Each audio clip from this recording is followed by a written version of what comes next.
This is News 25 with Deanna O'Donnell and Unette Gentry. News 25, local news you can count on. News is brought to you by J.K. Nelson Law. Call 727-9900 today for your free consultation. If you need a lawyer, you need Nelson. Today's news is also brought to you by Gunny's Air Conditioning and Heating. New service and repair. Call Gunny's 775-727-6800. Welcome to News 25. It's Thursday, September 30th. I'm Deanna O'Donnell. And I'm Unette Gentry. Welcome to this final day. We'll be dancing in September. Well, 3 defendants appeared with their attorneys in Justice Court today in front of Judge Kent Jasperson for their preliminary hearing, facing charges for the heinous murder of Roy Jaggers. Prosecutors tried to make their case against 3 murder defendants today in Pahrump Justice Court. Heather Pate, Kevin Dent, and Brad Mean are accused of torturing and murdering Roy Jaggers. Jaggers' body was discovered in Cathedral Canyon off Tacopa Road south of Pahrump on the morning of August 1st. Nye County Sheriff's Office detectives had identified and arrested all 3 suspects within 36 hours. The purpose of today's hearing was to determine if there's enough evidence to take the defendants to trial in district court. The first testimony of the day came from Clark County Coroner Dr. Ben Murray, who confirmed Jaggers died from multiple gunshot wounds. I determined the cause of death was shotgun wounds. According to the arrest reports from the Nye County Sheriff's Office, Brad Main confessed to pulling the trigger. Norman Mullet, who told the court he was Main's business partner, testified that Main called him for help in disposing of a shotgun and a blue box. What did he say to you? He asked me if I could get rid of it. He asked you if you could get rid of a shotgun? And what did you tell him? I told him straight out, hell no. I said, I just got out of prison. I'm not getting nowhere near a gun. Thank you very much. Did you ever see what was in that blue box? It accidentally opened when I was putting it under my patio, which is where it was found. Yes, I did see some stuff. That's what concerned me. And what did you see? I seen a hammer, I seen an ice pick, I seen a belt, and a pair of scissors. That's it on that end. Okay. Michael Ward testified about hearing gunshots at Cathedral Canyon on the morning of August 1st, then finding Jaggers' body just after sunrise. What did you see? Well, I was standing on higher ground and I looked down and there was something laying in the road. It looked like an old carpet. I was too far away to tell. So I got down from where the statue is and walked towards it. Realized it was a body, a dead body. I realized that because the gunshot wound I saw in the buttocks didn't have any blood on it. So it looked like he had been dead for a while. Catherine Robinson, Roy Jaggers' mom, also testified, and she became very emotional when shown a photo from the crime scene. One of the last people to see Jaggers alive is Brandon Reinhardt. He testified that he spoke with Jaggers while he was still handcuffed inside Pate's apartment. Treasurers at Conan rolled into Pahrump Thursday morning to meet with dozens of local residents at the Valley Electric Association Conference Center. It's the latest stop on a statewide listening tour as the treasurer tries to get some ideas for how to spend billions of dollars in federal aid coming to state coffers from the American Rescue Plan. So we're here today for one of the next visits on our Nevada Recovers listening tour. And that's a tour that the governor, the state legislature, and I are on to talk to Nevadans about what they need in their communities and how we can build the best Nevada that they deserve. And that's been a relatively long process. We've been doing this. This is about day, I think, 60, and meeting slightly over 80. But we're really excited about it because we're talking to folks where they live and trying to recover and respond to this pandemic. It's been going really great. Through NevadaRecovers.com, which is where I encourage everyone to go, Nevadans can fill out a survey, tell us the things that are more important to them, but they can also submit an idea. And those ideas become the basis of the work that we'll be able to do with these federal funds. And now there's a lot of buckets of money, and some is controlled by the state, some is controlled by the counties, and we've gotten many more requests than we have funding for. But it's so important for Nevadans to go to NevadaRecovers.com and tell us what they need so that we can work on getting it done. Some projects that have been prioritized that are really important for all Nevadans.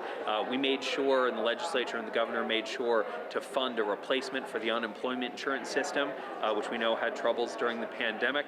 And we also have invested $330 million into paying back the money that we borrowed from the federal government so that we don't have to raise taxes on small businesses.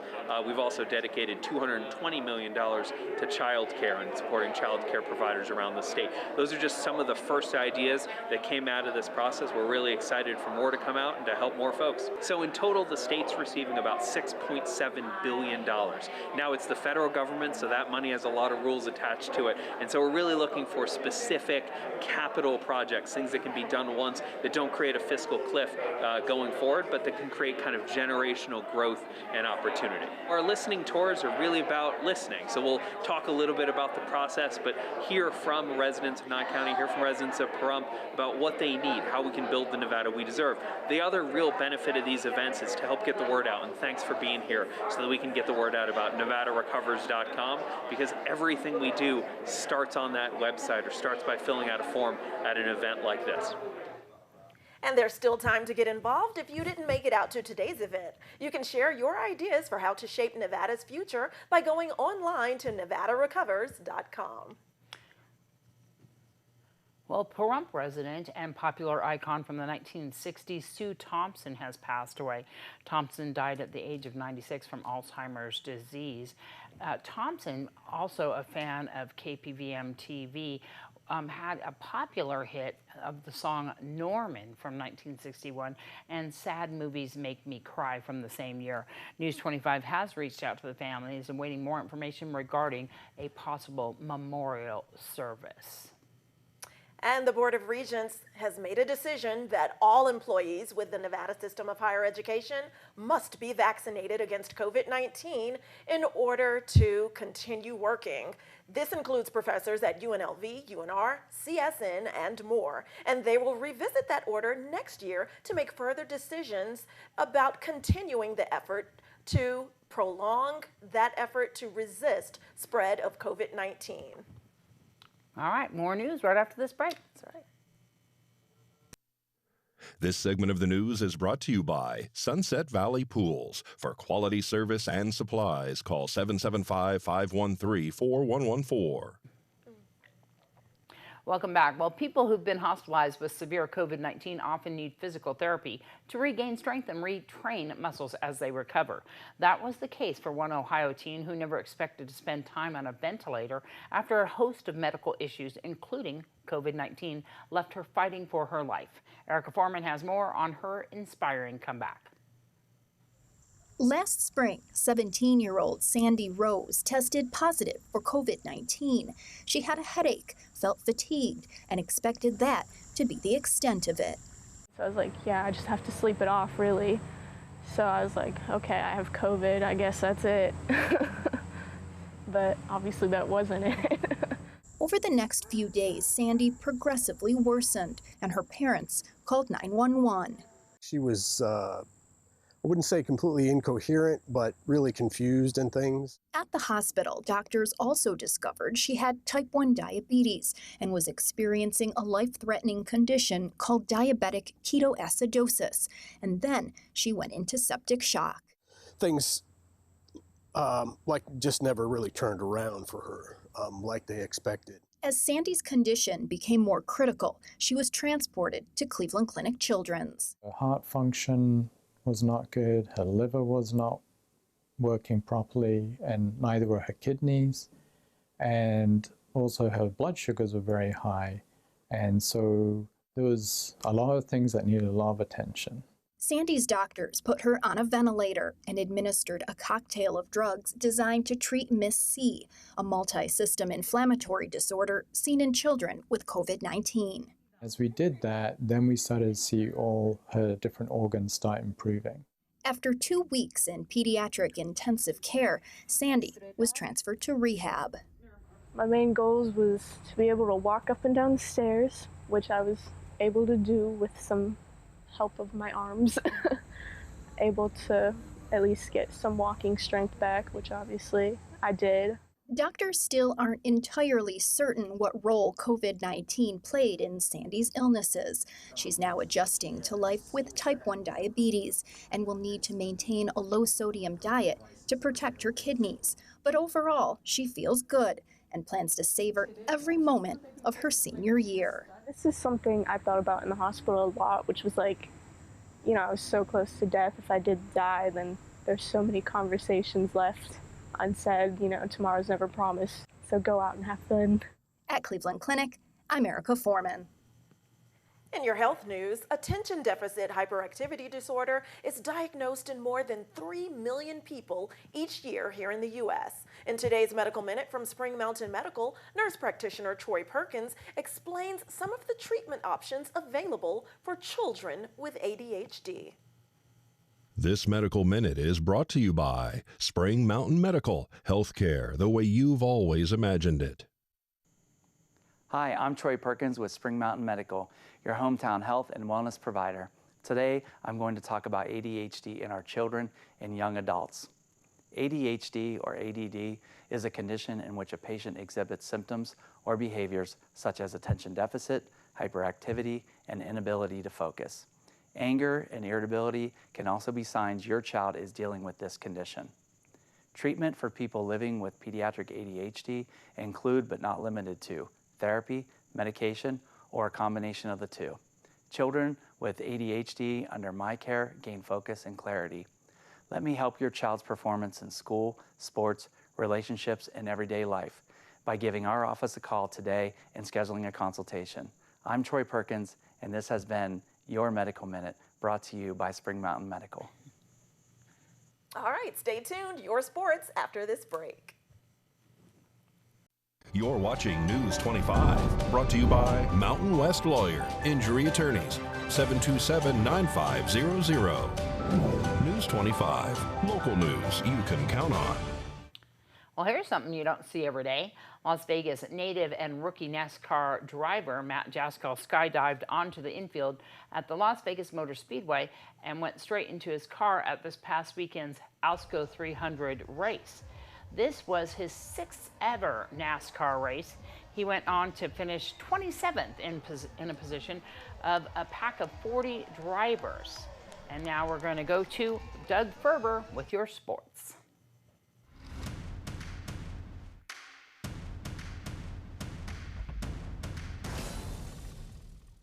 Hello, sports fans. It's Thursday, and we all know it's time for the KPVM Athlete of the Week. The Pahrump Valley High School girls soccer team is off to a great start. Heading into today's game, they are 4-1. The team is comprised of many talented players, but one is standing out, junior Adriana Avina.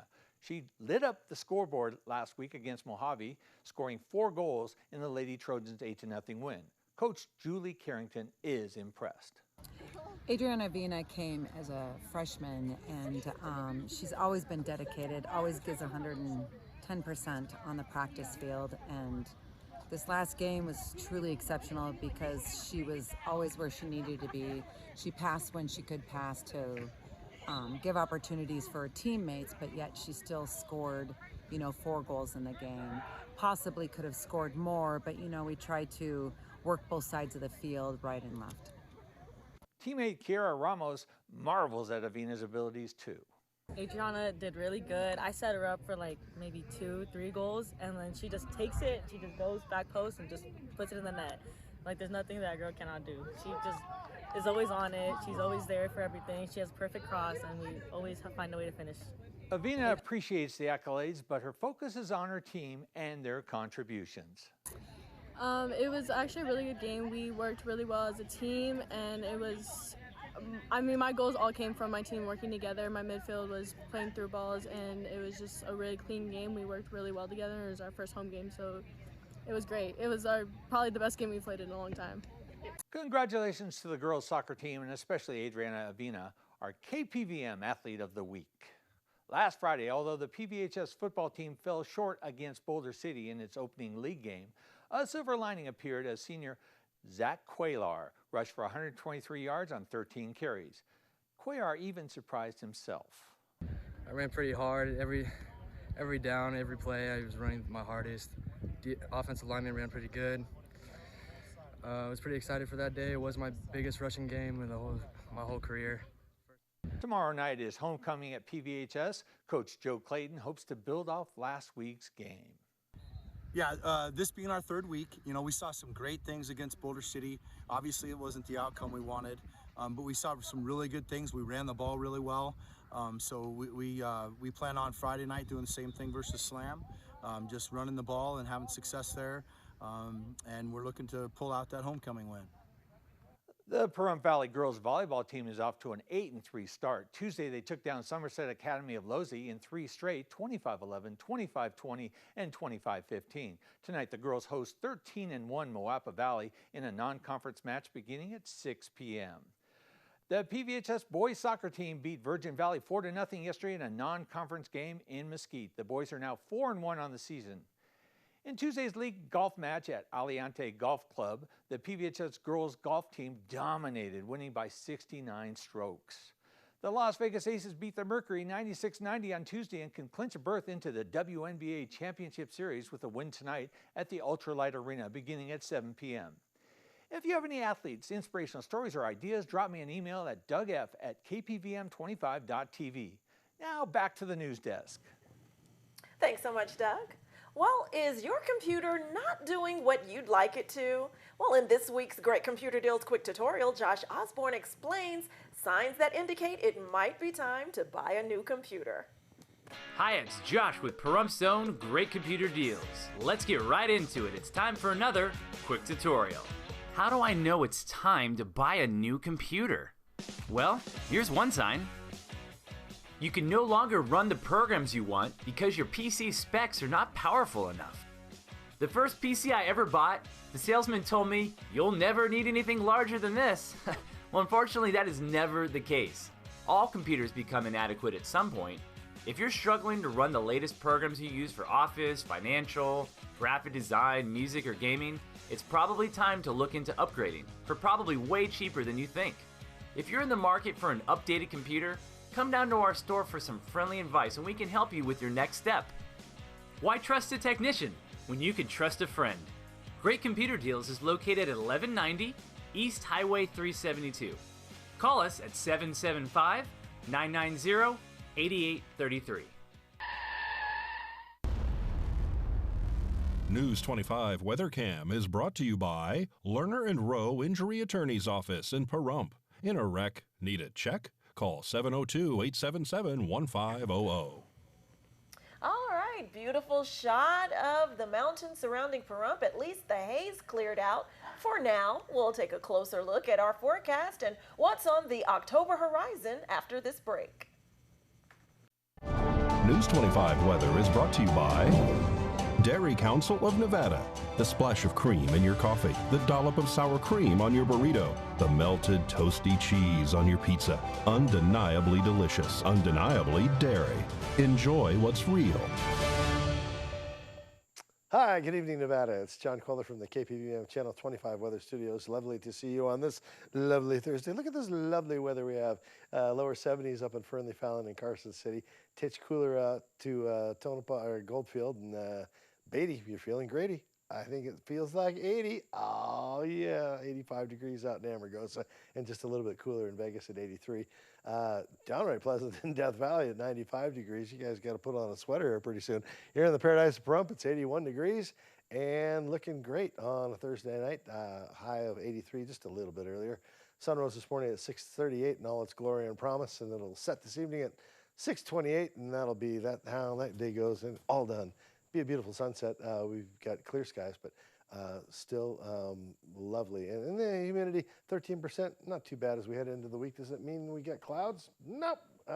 Heading into Friday, Saturday, Sunday with beautiful clear skies and temperatures in the upper 80s. A nice last gasp for summer, and maybe a little Indian summer for you. Monday, temperatures crest out at 90 degrees. Clouds return. Winds kicking up to about 10 miles per hour throughout the early part of next week with those cloudy skies, but the temperature's still in the mid-80s, and that's pretty pleasant. I'm looking forward to this weekend, though. It's going to be a good one. Yep, almost here. Back to the desk. Here's Deanna. Here's Jeanette. Thanks so much, John. Thanks, yes. Now we have news into the KPVM newsroom right now of a vehicle fire. An RV towing a vehicle was engulfed in flames on US 95 at mile marker 13. Traffic was diverted around that area. Thankfully, those flames have been extinguished and there are no reported injuries at this time. And as far as the case that's going on right now in the Justice Court that we told you at the top of our broadcast regarding that murder of Roy Jaggers, they have continued that case over into tomorrow to see if they're going to bind over that case into district court. There's still more testimony to come, so we'll have more on tomorrow night's broadcast. I'm Deanna. I'm Eunette. Good night. Good night.